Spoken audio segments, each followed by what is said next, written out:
Maybe, I mean, not the problem, but the challenge with the sparkling is that with each tasting, each time you open the bottle, you lose some of the gas, the inert gas from the wine.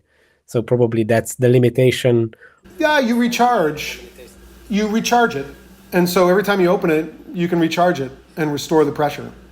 So the pressure is always constant, even if you open it. In the bottle, but what about the dissolved gas in the wine itself? Yeah, it depends on the pressure of the wine.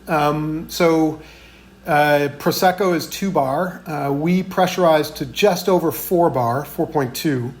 So with Prosecco, you're actually adding a little bit of CO2. Okay, so it dissolves back into the wine and Yes. it will have the same. Okay. Yeah, CO2 will reach what's called partial pressure. Partial pressure equilibrium. The amount of the concentration of liquid in the gas in the liquid and the headspace will be constant.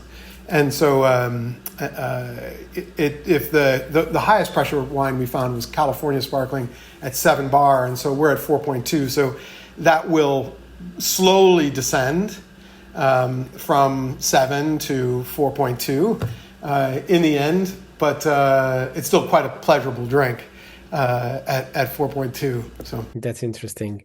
Thanks for watching this video. You can watch the full podcast episode by clicking here, or watch another interesting video by clicking here.